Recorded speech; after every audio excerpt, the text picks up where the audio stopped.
화. 상대와는 무관한 내 안의 도화선. 감정 가운데서도 화는 스트레스와 후회라는 후유증을 남깁니다. 화를 내고 나면 자신의 감정을 조절하지 못했다는 자괴감에 빠지기도 하고 상대방에 상처를 주었다는 자책감에 후회하기도 합니다. 이렇게 안 좋은 결과를 가져오는 것을 알면서도 우리는 왜 화를 참지 못할까요?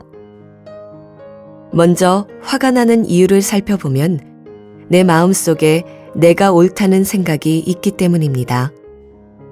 잘난 내가 보기에 다른 사람이 마음에 안 들어서 화가 나는 것이지요. 이런 감정은 내면에 깊이 깔려 있어 쉽게 드러나지 않지만 가족처럼 가까운 사이에서는 무의식 속에 잠재되어 있다가 부지불식간에 튀어나옵니다. 우리가 화를 벌컥 내고 난 다음에 흔히 하는 말이 있지요. 나도 모르게 그랬다. 습관적으로 그랬다. 무의식적으로 그랬다. 이게 무슨 의미일까요? 실제로 감정이란 무의식에서 나오는 습관화된 반응일 뿐이라는 뜻입니다.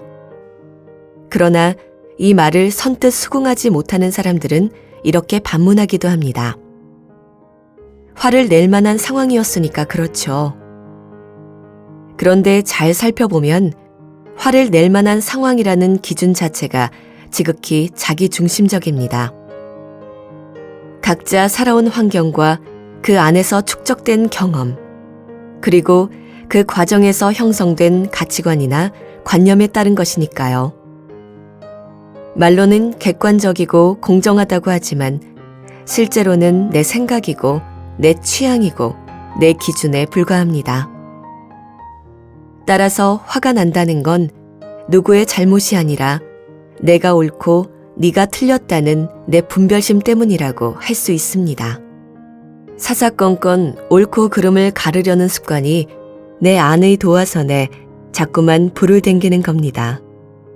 화낼 일이 아닌데 내 기준에 맞지 않으니까 화가 나는 것 뿐이에요. 나를 세상의 중심에 놓고 그 주변 상황과 사람들을 판단하니까 내 기준에 맞지 않을 때 화가 올라오는 겁니다. 사실 잘잘못을 따질 수 있는 절대적인 잣대 같은 건 존재하지 않습니다. 옳고 그름은 본래 없습니다. 나를 기준으로 삼으니 상대가 잘못한 게 되는 것입니다. 그래놓고 객관적이라고 주장해버리면 자기를 절대화하는 겁니다.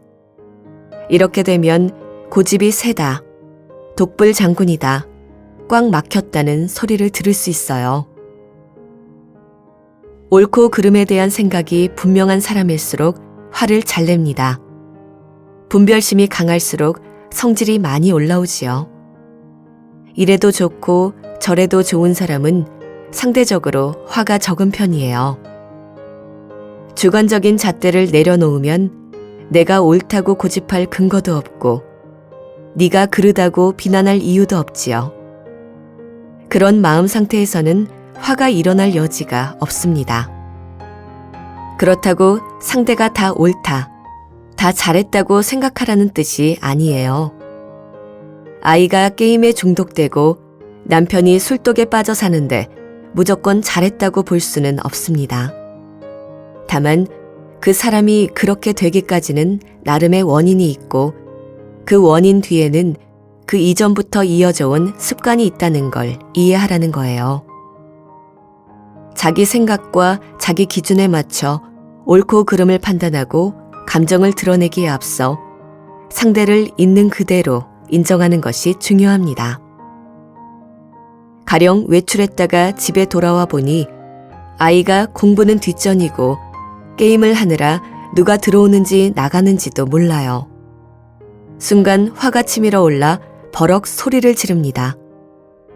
화를 내고 나니까 괜히 미안하고 아이가 안쓰럽게 느껴져요.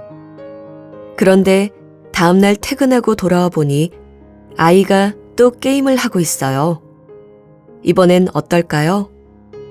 전날에 느낀 바가 있으니 가능하면 화를 꾹 참고 잘 타일러 보려고 애쓰겠지요. 이때 잔소리를 할까 말까 갈등하는 것은 아이를 위해서가 아니에요. 사실은 안 하려니 답답하고 하려니 아이와 갈등을 일으킬 것 같아 어떻게 하는 게 나한테 더 좋을까 고민하는 것에 불과합니다.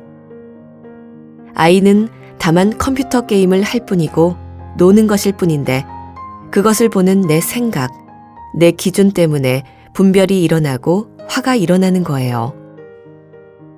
우리는 보통 화를 참으면 좋은 것이라고 생각합니다. 하지만 화를 내는 것이나 참는 것이나 50보 100보예요.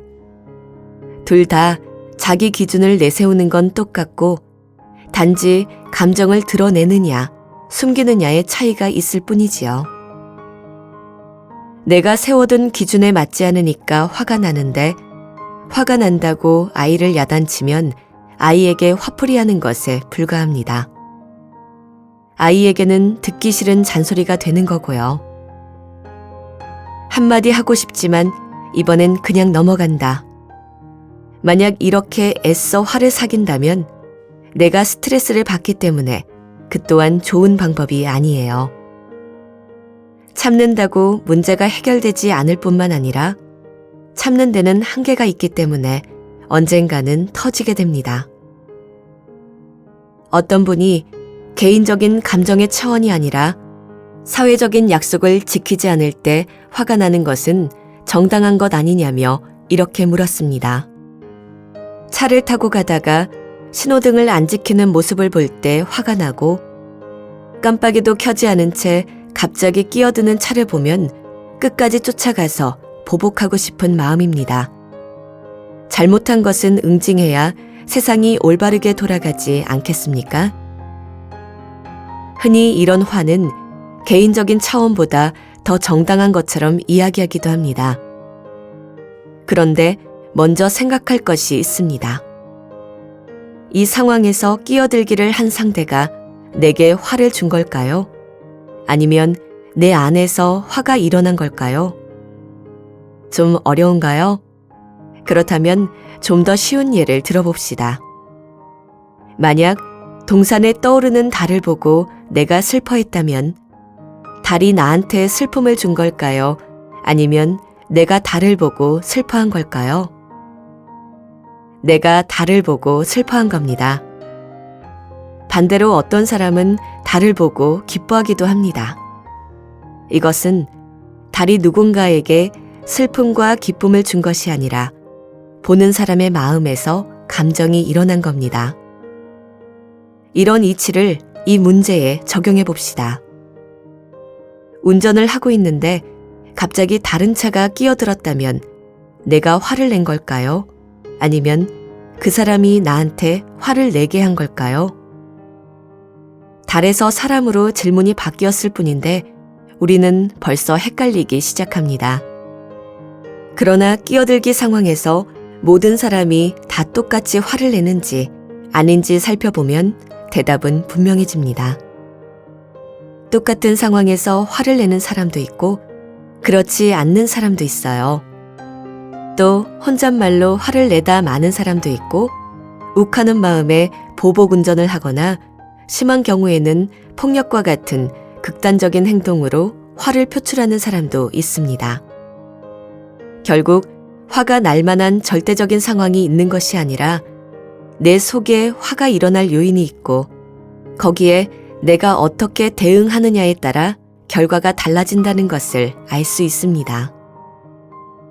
우리가 사는 세상엔 별일이 다 일어나고 별의별 사람이 다 있어요.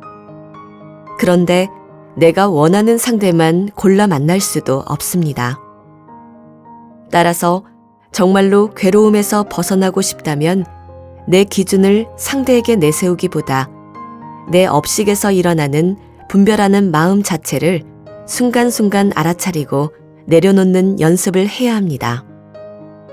그러면 어떤 상황이든 어떤 사람을 만나든 분노를 조절하지 못해서 생기는 불상사를 막을 수 있습니다.